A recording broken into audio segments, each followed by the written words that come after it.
Vamos a hablar ahora de lo que a uno le ha ocurrido, ¿no? Durante todo este año, sobre todo si tenía la idea de poder llevar adelante un emprendimiento, Sí. qué cosas nos frenan, cuáles son esos miedos a emprender, ¿eh? Así que se lo vamos a preguntar a quien nos acompaña, como cada mañana de martes, la gente de Human Touch, Gustavo Giorgis. ¿Cómo Hola. estás? ¿Está Gustavo? Pero ¿cómo están? Ah, ahí estás, Gustavo. Ahí estoy. Tengo como una especie de rebote. Ah, bueno. No, hablábamos de esto, los emprendedores, que han surgido muchos en Sí. esta época por la necesidad, pero que hay muchos que tienen una resistencia Seguro. todavía. ¿Cuál es el miedo que tienen a emprender? O cuáles son los miedos. Ujú. Y qué lástima. Yo en función de esto pensaba, ¿no? Qué lástima, el mundo se está perdiendo de grandes ideas porque justamente muchas personas tienen estas cuestiones innovadoras en la cabeza, pero tienen algunas dificultades para llevarlas adelante. En función de eso, hemos desarrollado un webinar que después al final les voy a explicar cómo poder anotarse, pero tiene que ver con esto, con el miedo a emprender. Hay muchas personas que, ya te digo, tienen esa intención, pero por H o por B no pueden llevarlo adelante. ¿Qué es ese H o B? Bueno, hay algunos miedos que son los más estudiados en este sentido y que también nuestra experiencia nos enseña que son los más significativos, que son esos que obstaculizan llevar estas ideas a la práctica concretamente. Entonces, el primer miedo que surge es el miedo al fracaso, ¿no? Ajá. En donde esta instancia crítica que ya hemos mencionado anteriormente, que se llama super yo, que tenemos en el inconsciente, una instancia muy, muy lapidaria con nosotros mismos, que nos está juzgando todo el tiempo. Si eso lo combinamos con un tema narcisista, con un exceso de amor propio, llamémosle así a los fines didácticos, da como resultado un miedo al fracaso que nos lleva a la inhibición de la acción. Esto lo mismo se aplica a todo tipo de proyectos personales, no solamente a los emprendimientos. También a aquellos que tienen alguna dificultad como para formar una familia o como para encarar cualquier tipo de proyecto personal, como te decía, también está fuertemente anclado este miedo a fracasar. Y concretamente, en el orden de los emprendimientos, también surgen algunos temores relacionados a esto, ¿no? Por ejemplo, el miedo a decepcionar a los otros, porque claro, cuando uno arranca algo de esto, normalmente pide colaboración a los otros. En esa colaboración a veces está implicado el tema del dinero y también el tema del afecto, ¿no? El tema de la admiración que te puedan llegar a tener los otros, y bueno, a veces uno teme que no estará a la altura, uno puede decir, de esa expectativa de los demás, ¿no? Y hay dos miedos que para mí son fundamentales, que tienen que ver propio con la neurosis, ¿no? Ustedes saben que el neurótico en términos psicoanalíticos es el normal, ¿no? Sí. Es propio del normal o del neurótico, ante lo nuevo, tener dos grandes miedos: el miedo a la pérdida y el miedo al ataque. El miedo a la pérdida. A ver, suponete que yo tengo un trabajo que no me gusta, pero es malo pero conocido, digamos, ¿no? Me tiene dentro de mi zona de confort, así como adormecido, y digo, sí, pero si yo desarrollo mi emprendimiento, capaz que pierdo, lo primero que voy a dejar de tener es el ingreso fijo, y fijo en el sentido de que todos los días, 3, por ejemplo, tengo depositado mi sueldo. Lo primero que voy a setear en la cabeza es qué podría llegar a perder, y meto de ahí en una bolsa todo eso que voy a dejar de tener, que muchas veces son pérdidas reales, pero muchas otras son pérdidas imaginarias. Entonces hay que trabajar en función de eso y analizar si realmente lo que estamos imaginando, lo que estamos ficcionando, lo que estamos pensando es tan así, porque ya te digo, es un miedo que surge a nivel inconsciente. Todas esas cosas que deberíamos o podríamos llegar a perder, por más que estemos en una situación que no nos gusta. Y el otro gran miedo es el miedo a sentirnos atacados. ¿Cómo funciona esto? En términos de la envidia, por ejemplo, ¿no?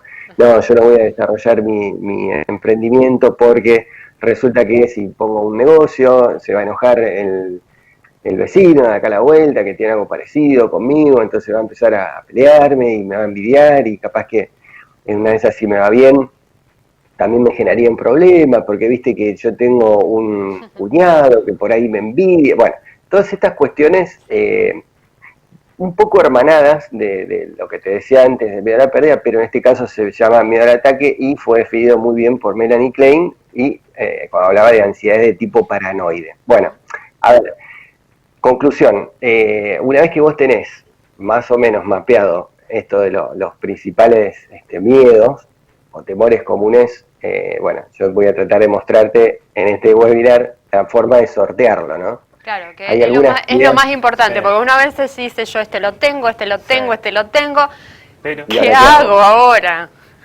Bueno, lo primero es estar advertido y hacerse cargo, ¿no? La autoconciencia es fundamental. Y una vez que uno adquiere esto, hay otros miedos, por eso digo, yo acá solamente mencioné los fundamentales. Una vez que uno se conoce a sí mismo y los asume, viene la segunda parte de la responsabilidad, que es tomar cartas en el asunto. Entonces ahí yo te voy a tirar dos ideas hoy que son muy, muy sencillas, pero que hacen a esto de poder superar y sortear obstáculos. Lo primero que vos tenés que tener en la cabeza es tratar de no idealizar. Claro.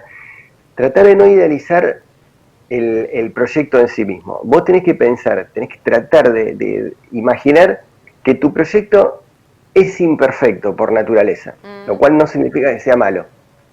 Pero tenés que pensar que tu emprendimiento siempre tiene que tener alguna falla y va a tener alguna falla. Eso te evita la idealización, porque ¿qué pasa? Cuando vos idealizas, justamente es como que construís una montaña enorme y pones en la punta tu idea y claro, toda comparación te mata porque decís esto no voy a alcanzarlo, no voy a llegar nunca y te termina aplastando y dividiendo. Entonces lo primero que uno tiene que hacer es tratar de no idealizar. Y lo segundo, que a mí me parece muy, muy importante, tiene que ver con lo que se llama setear expectativas. ¿Qué esperás exactamente de tu emprendimiento y qué pensás que espera tu usuario del emprendimiento o tu consumidor? Sí. Eso te ayuda mucho y te aclara mucho el panorama, sobre todo para que vos puedas ser mucho más efectivo respecto del foco de lo que vas a ofrecer. Esto va, si vos te querés poner una dietética, a ver, vamos a hacerlo bien claro. Suponete que vos querés abrirte una dietética, setear la expectativa es hablar con la gente que vos conozcas, vecinos, amigos, familiares, qué sé yo, conocidos, y preguntarles, ¿qué te gustaría que te ofrezca una dietética? Y te va orientando, entonces vas seteando expectativas, vas configurando expectativas de forma tal de poner nombre y apellido a eso que espera la gente que sería tu potencial cliente, ¿no? Y maridado con esto y enganchado con esto, va en setear de tus propias expectativas, ¿verdad? ¿Qué expectativas tenés de tu negocio o de tu emprendimiento? Esto significa también meterlos en una línea de tiempo. ¿Qué esperás obtener a cambio en los primeros 6 meses, en el primer año, en los primeros 2 años? Entonces, poder escribirlo y poder de alguna manera simbolizarlo también hace que nuestra cabeza se calme mucho, se tranquilice mucho y empiece a dejar de pensar en obstáculos y empiece a pensar en oportunidades y en posibilidades. Así que bueno, de eso se trata, de lo que vamos a hablar cuando el jueves 10 de diciembre. No este sino el otro. Sí. Es un día fácil de acordarse porque asumió Raúl Alfonsín, el jueves 10 de diciembre de 1983. Bueno, bien. Ese jueves a las 19 horas vamos a hacer una actividad remota por Zoom, en donde están todos invitados. Es una actividad en donde, además de desarrollar esto que vimos ahora, vamos a enseñar a construir un plan de negocios en 10 minutos. Perfecto. Es un modelo Canva, pero muy, muy piola, muy potente, que te permite identificar claramente en 8 categorías el rumbo de tu negocio. Y es muy fácil y es muy entendible, así que... Bueno, aquellos que quieran participar de esta webinar, obviamente en las redes sociales Human Touch, y ahí encuentran toda la información necesaria para poder participar el 10 de diciembre. Gustavo, gracias por este contacto. Dale, a ustedes, que tengan lindo día. Igualmente.